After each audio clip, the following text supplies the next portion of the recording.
தேவன் உங்களுக்கு முன்குறித்த நாள் உண்டு, வேளை உண்டு. அதற்கு முன்னதாக நீங்கள் அதை குறித்து சிந்திக்க வேண்டிய ஒரு அவசியம் இல்லை. கர்த்தர் ஒவ்வொரு நாளை புதிதாக தரும் பொழுது ஸ்தோத்திரம் பண்ணி இயேசுவுக்கு சாட்சியாய் வாழ்வீர்களாக.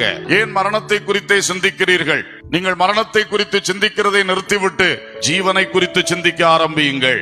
ஆண்டவர் இயேசு நமக்கு ஜீவன் தந்தவர், இவ்வுலகத்தில் நம்முடைய ஆயுள் நாட்களை கூட்டி தருகிறவர், நித்திய ஜீவனை நமக்காக வைத்திருக்கிறவர். அந்த ஜீவனுக்கு அதிபதியை பின்பற்றுகிற பிள்ளைகள் மரணத்தை நினைத்துக் கொண்டிருப்பது தவறான ஒரு காரியமாக இருக்கிறது. ஏன் மரண சிந்தனையோடு இருக்கிறீர்கள்? ஏன் உங்கள் நாட்களை குறித்து கவலைப்பட்டுக் கொண்டிருக்கிறீர்கள்?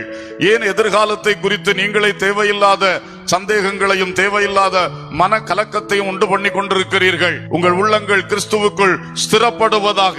இன்றைக்கு ஆண்டவர் நினைத்தது நடக்கும். அவர் குறித்து வைத்ததன்படி செய்வார். உன்னை வாழ வைக்க அவர் சித்தமாய் இருக்கிறார். நீ ஏன் சாக வேண்டும்?